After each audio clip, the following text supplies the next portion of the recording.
34번째 날. 사리아 포르토마린. 1. 타인을 위한 간절함. 오전 5시 30분. 알람이 울렸다.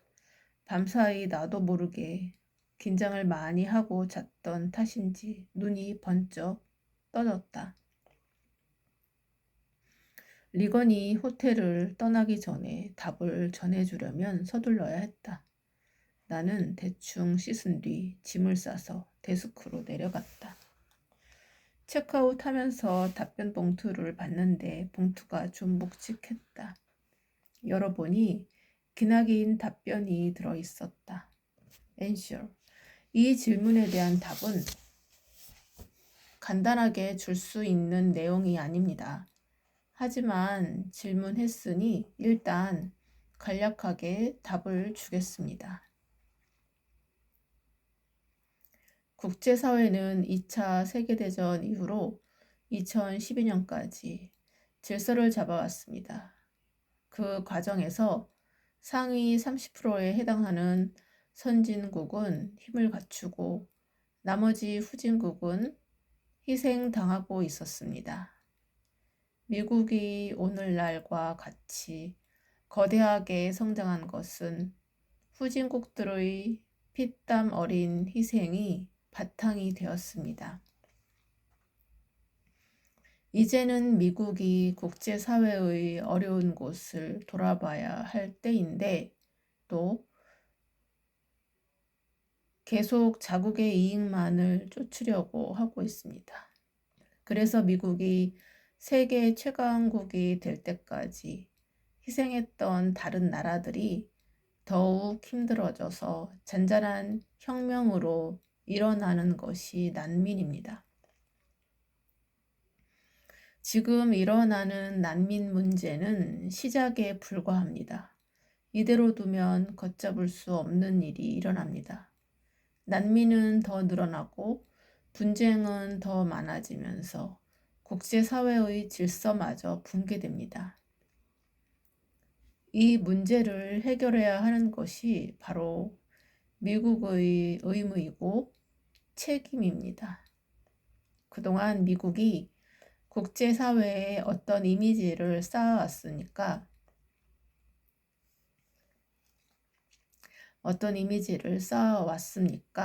겉으로는 인류 평화를 외치고 인권을 존중하는 나라로 힘없는 사람들을 위한다고 큰 소리 쳤습니다. 그런데 어려운 사람들이 몰려오니 장벽을 쌓고 무력으로 막으려고 합니다. 그래서 국제사회로부터 지탄을 받는 것입니다. 그렇다면 미국이 지탄을 받지 않으려면 어떻게 해야 할까요? 지혜롭게 풀어낼 방법을 찾고 연구해야 합니다. 난민은 막아야 하는 것이 아니라 근본적으로 발생하지 않도록 해야 합니다. 미국 국경을 넘어오는 중미, 북방 3개국의 난민 역시 마찬가지입니다. 이들이 미국으로 오지 않아도 자국에서 살아갈 수 있도록 만들어 주어야 합니다. 그들이 위험을 감수하면서까지 미국으로 넘어오는 이유는 일할 거리가 없어서 먹고 살 수 없기 때문입니다. 그러니 그들에게 할 일을 만들어주면 그들은 미국 국경을 더는 넘지 않을 것입니다. 그렇게 하기 위해서 필요한 것이 공업단지입니다. 이 공업단지는 멕시코에 건설해야 합니다. 그리고 이 공업단지에서는 고도의 기술을 요하는 물품을 만드는 것이 아니라 기초 생필품을 만들어야 합니다.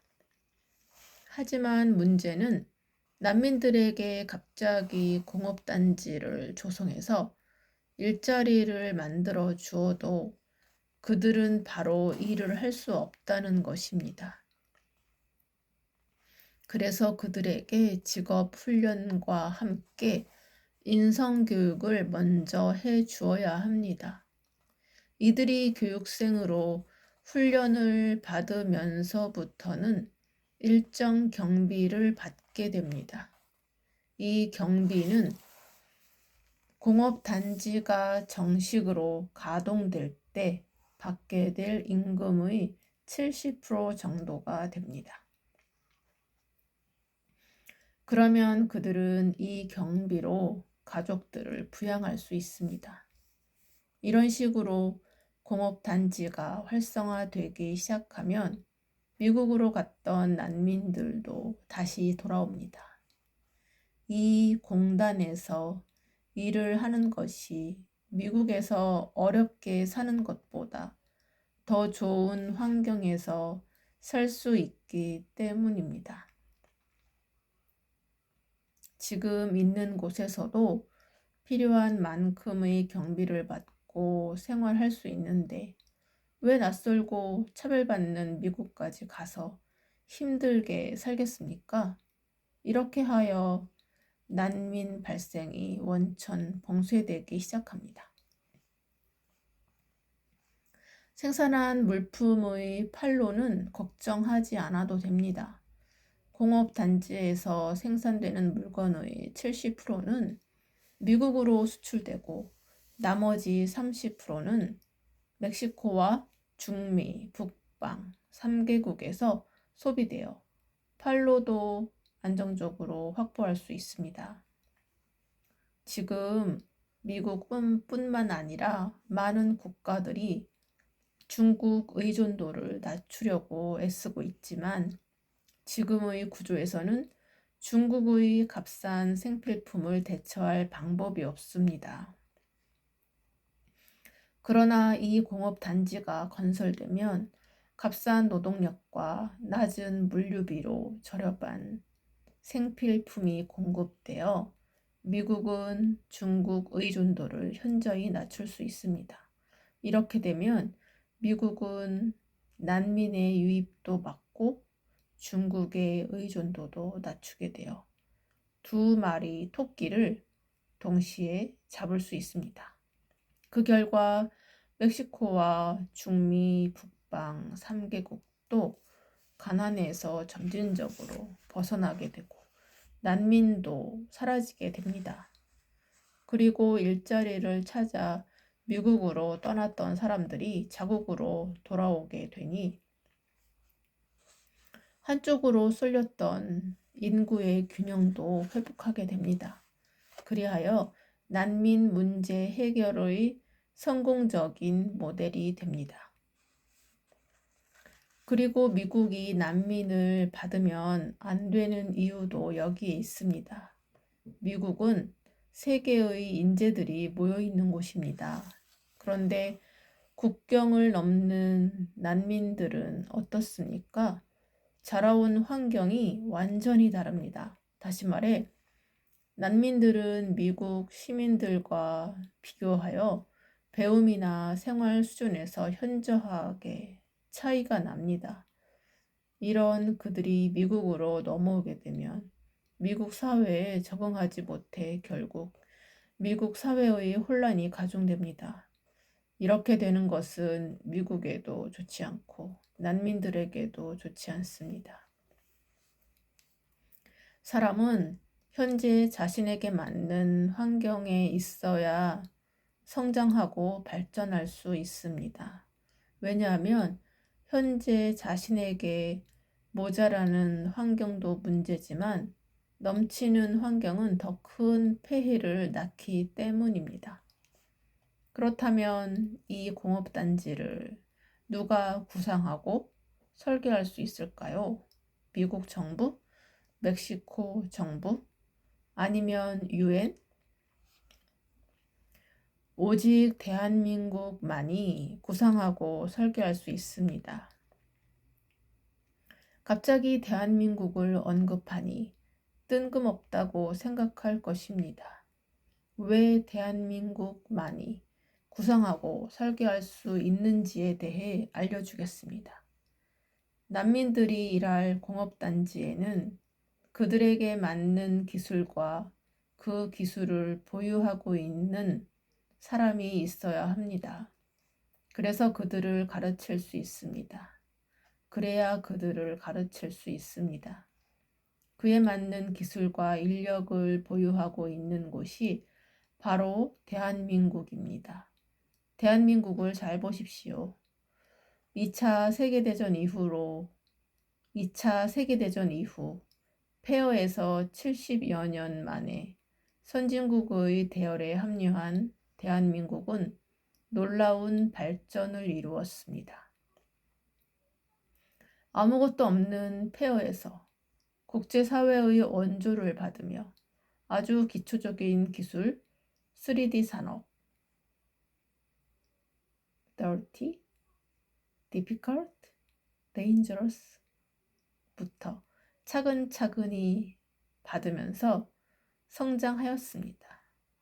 그 과정에서 대한민국의 국민들 또한 각자의 소질을 가지고 역량을 갖추며 인재로 성장하였습니다. 이러한 기술과 인재가 있어야 이 공업단지를 조성할 수 있습니다. 그렇지 않다면 아무리 많은 돈을 투자하고 사람이 많이 있어도 절대 해결할 수 없습니다. 난민 문제 해결의 핵심적인 키가 되는 기술과 인재를 가진 대한민국이 설계하는 공업단지 프로젝트만이 미국이 직면한 난민 문제를 해결할 수 있는 유일한 해법입니다. 지금 이 상태로 미국이 더 발전하는 것은 불가능합니다. 오히려 시간이 가면 갈수록 미국은 위기를 맞이할 것입니다. 하지만 미국이 이 난제를 지혜롭게 해결한다면 현재 난민 문제로 어려움을 겪고 있는 선진국들에게 성공적인 모델이 될 뿐 아니라 진정한 평화의 수호자로 국제사회에 거듭나게 될 것입니다. 만약 이 문제와 관련된 사람이 직접 질문하면 더 세세히 알려주겠습니다. 다음 질문, 알베르그의 주소는 뒷면에 있습니다. 이건 답변을 읽은 나는 멍해졌다. 이 사람은 내가 이런 질문을 할 것을 미리 알고 있었을까? 어찌 보면 매우 황당한 주제일 수도 있을 것 같은데 하룻밤 만에 이렇게 길게 답변을 던져주다니. 게다가 이렇게 구체적인 내용이라니. 사실 나는 이 답변지가 의미하는 바를 정확히는 알 수 없었다. 하지만 지금까지 세상에 없던 해결책을 말하고 있는 것 같았다. 도대체 이 사람은 어떤 사람일까? 혹시 관련 분야를 전공한 사람일까? 아니면 국제정치 연구소 같은 곳과 관련된 사람일까? 이런 답변을 해주려면 엄청나게 공부를 많이 해야 할 것 같은데 어디서 얼마나 공부했을까? 나이가 어느 정도 될까? 남자일까? 여자일까? 어느 나라 사람일까? 한국인인 나보다 한국을 더 잘 아는 것 같은데. 그런데 이런 답이 왜 아직 알려지지 않았을까? 이 정도면 기본 설계가 이미 다 끝난 것은 아닐까? 나는 답변을 받을 때마다 항상 답변을 준 사람이 궁금하기는 했지만 이번만큼은 그 어느 때보다 답변을 준 사람을 만나보고 싶었다. 참, 이러고 있을 때가 아니지. 이건 빨리 리건 씨에게 전달해야겠어. 아직 떠나지 않았겠지? 나는 리건에게 빨리 전달해야 한다는 생각에 부디 아직 떠나지 않았기를 바라며 에드워드에게 급히 연락했다. 여보세요? 에드워드, 나야 수연. 어디야? 혹시 출발했어? 아니, 아직 조금 후에 호텔에서 출발할 예정이야. 무슨 일인데? 다행이다. 리건 씨에게 꼭 전해줄 게 있어. 지금 포르토 마린에서 출발하는데 금방 도착할 거야. 잠깐 기다려줘. 나는 전화를 끊고 알베르게 주인에게 택시를 불러달라고 부탁한 후 기다리는 동안 답변지를 꺼내 사진을 찍었다. 이번 답변지는 꼭 간직하고 싶은데 리건 씨에게 차라리 이 사진을 보내줄까? 아니야. 그래도 이 질문은 리건 씨에게 답을 주고 싶어서 한 거였잖아. 많이 아쉽지만 리건 씨에게 꼭 필요한 것일 테니 원본을 전달해야지. 많은 아쉬움을 느끼며 답변지를 바라보는데 알베르게 주인이 택시가 도착했음을 알렸다. 나는 주인에게 고맙다고 인사를 한 뒤 택시 기사에게 사리아의 호텔로 서둘러 가달라고 요청했다. 사리아로 가는 동안 답변지를 꺼내어 다시 읽어보았다. 아무리 읽어봐도 답변이 놀라웠다. 대한민국과 미국이 함께 난민 문제를 해결해야 한다니. 정말 생각지도 못한 답변이었다. 이 문제는 미국뿐만 아니라 유럽의 많은 국가들이 겪고 있는 어려움이기도 했고, 제주 난민 사태의 경우처럼 대한민국 또한 이러한 문제와 직접적인 연관성이 높아지고 있는 것 같았다. 난민이 찾아가는 국가, 난민 발생국, 그리고 대한민국. 난민 문제와 전혀 관련이 없는 국가가 지구상에 몇이나 있을까? 이 답변을 받고 나니 난민 문제는 국제사회가 함께 노력해야 풀 수 있는 숙제라는 확신이 들었다.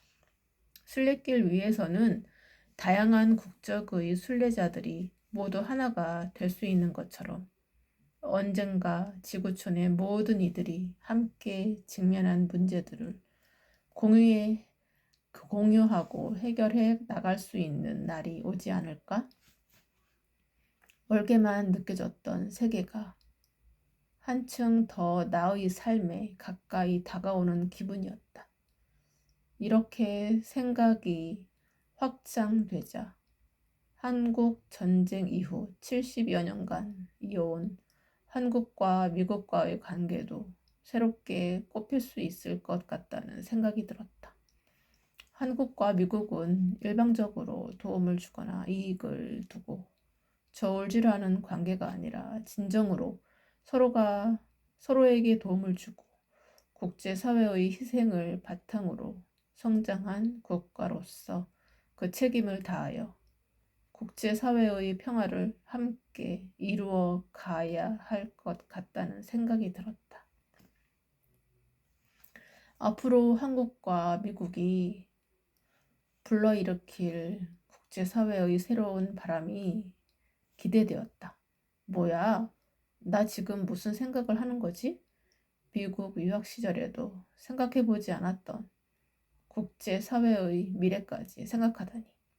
나도 모르게 변화된 생각의 범주에 스스로 놀라웠다.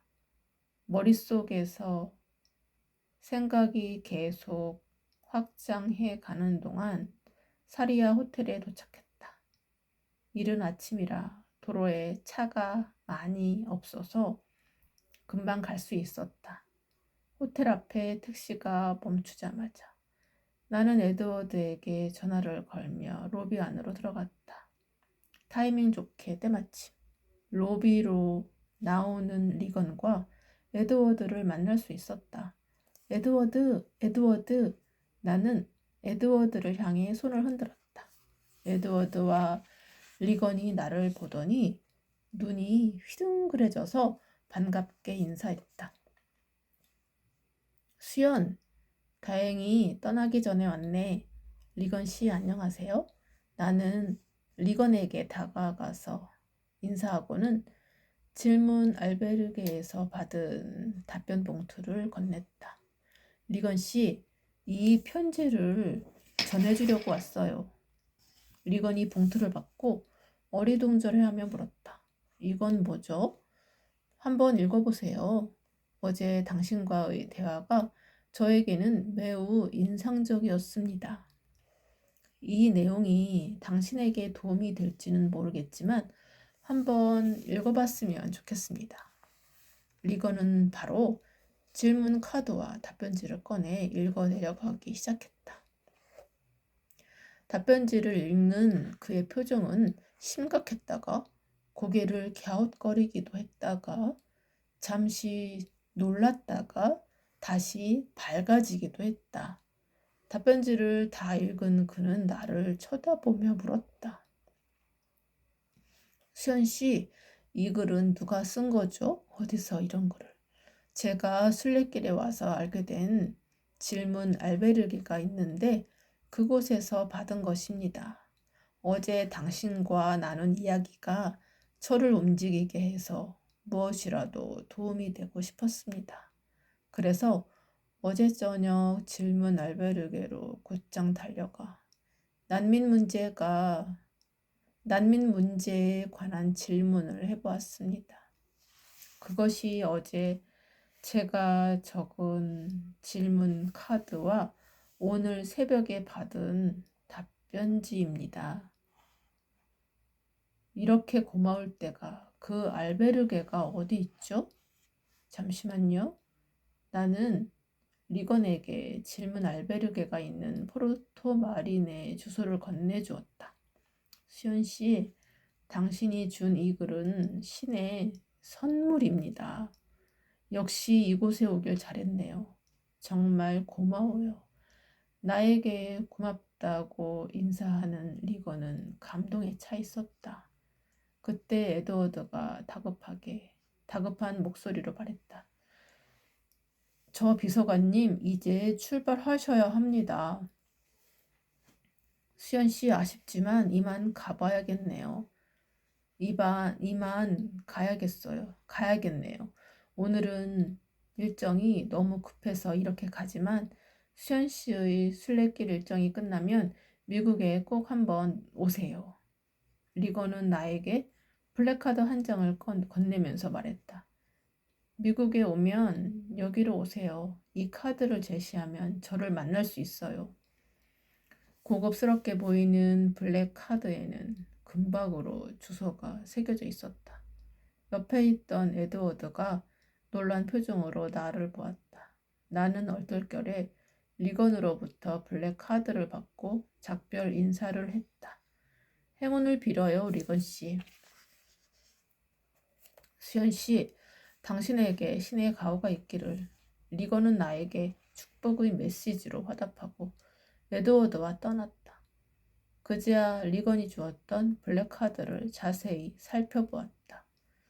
뒷면에는 백악관 계정의 메일 주소와 리건의 사인처럼 보이는 글씨가 새겨져 있었다.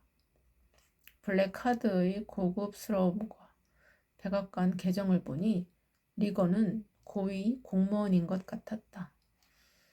부디 미국으로 돌아가서 고민하던 문제가 잘 해결되길 바라며 나는 카드를 지갑 안에 소중히 넣었다. 2. 산티아고까지 100km. 나는 리건과 헤어진 후 로비의 소파에 앉아 잠시 숨을 골랐다. 다행히 떠나기 전에 전달할 수 있었어. 긴장이 풀리자 허기가 느껴졌다. 나는 호텔에서 나와 그곳에서 멀지 않은 카페로 들어갔다. 이 시각에 문을 연 곳은 이곳밖에 없었다. 나는 커피와 함께 초코 시럽을 듬뿍 얹은 아이스크림 와플을 하나 주문했다. 잠시 후 먹음직스러운 아이스크림 한 스쿱이 올라간 와플이 나왔다. 커피를 한 모금 마시고는 오늘 받은 답변지에 사진을 페이스북에 업로드하기 위해 스마트폰을 꺼냈다. 그런데 업로드하기 직전 손이 멈췄다. 이걸 이렇게 공유해도 되는 걸까? 왠지 이 답변지는 페이스북에 공유할 내용이 아닌 것 같았다. 상욱이 추리의 국제난민 포럼에도 직접 다녀갔으니 내가 한국으로 돌아가면 상욱과 김 부장에게 이 답변지를 보여주고 같이 의논해 보아야겠다는 생각이 들었다. 나는 스마트폰을 내려놓고 초콜릿에 푹 적셔진 와플을 한 입 베어 물고 오늘의 일정을 점검했다. 우선 포르토 마린으로 다시 돌아가야 했다. 그리고 어제 질문 알베르게에서 하루 묵었기 때문에 오늘은 다른 알베르게로 가야 했다. 아침 식사를 디저트로 채운 나는 다시 순례자의 본분으로 돌아와서 길을 나섰다. 아침에 급하게 나올 때는 몰랐는데 날씨가 흐리고 제법 쌀쌀했다. 나는 걸으면서 어제는 보지 못했던 풍경을 둘러보았다. 오르막길을 오르자 오른편에 전망대가 있었다. 그곳에서는 사리아 시내가 한눈에 내려다 보였다. 어제의 다급했던 심정과는 달리 오늘은 한결 여유로움이 느껴졌다. 이건과 에드워드를 만난 후 택시를 타고 포르토 마린에 갔다가 다시 돌아올 일들이 꿈만 같았다. 나는 한참 걸어서 페레이로스에 도착했다. 아침 식사로 와플 하나만 먹고 걷던 중이라 허기가 느껴지던 차였다. 나는 햄버거 가게로 들어갔다. 가게에는 영어로 된 메뉴판이 있었다. 순례길을 온 지도 30일이 지나서 스페인어로 된 메뉴판 정도는 익숙해졌지만 그래도 영어로 된 메뉴판을 보니 무척 반가웠다. 나는 송아지 고기 햄버거를 시켜서 시원한 콜라와 함께 먹었다. 예전에 미국에서 유학하던 시절에 사 먹었던 미국식 햄버거와 맛이 비슷했다. 가게를 나오니 흐렸던 날씨가 많이 개어 있었다. 나는 다시 길을 나섰다. 순례자들이 평소보다 유독 많이 보였다. 특히 깨끗한 복장과 그을리지 않은 피부에 여유로운 얼굴을 한 순례자들이 많았다. 사실 산티아고 순례길은 최소 100km 이상을 걸어 산티아고까지 도착하면 완주 증서를 받을 수 있었다. 지금 내가 걷고 있는 프랑스 길은 출발지인 생장에서 최종 도착지인 산티아고까지 800km가 넘는다. 하지만 이곳 사리아에서 출발하면 100km가 조금 넘는 거리를 걸어서 산티아고에 도착할 수 있다. 그래서 이곳 사리아부터 출발하는 순례자들이 많았다. 100km 정도만 걸어도 순례길을 완주했다는 완주 증서를 주는 것이 과연 순례길의 취지와 맞는 걸까? 순례길을 걷는 데 있어 거리의 의미와 완주의 의미는 무엇일까? 사리아에서 포르토마린까지 가는 길에는 중간중간 남은 거리를 나타내는 표지석들이 자주 눈에 띄었는데 앞으로 나아갈수록 표지석의 적힌 숫자가 조금씩 줄어들고 있었다. 돌담이 예쁜 마을을 지날 때쯤 표지석 앞에 순례자들이 몰려 있었다.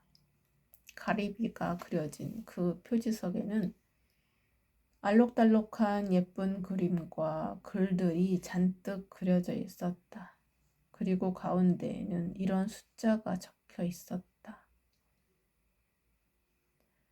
100km 표지석이었다.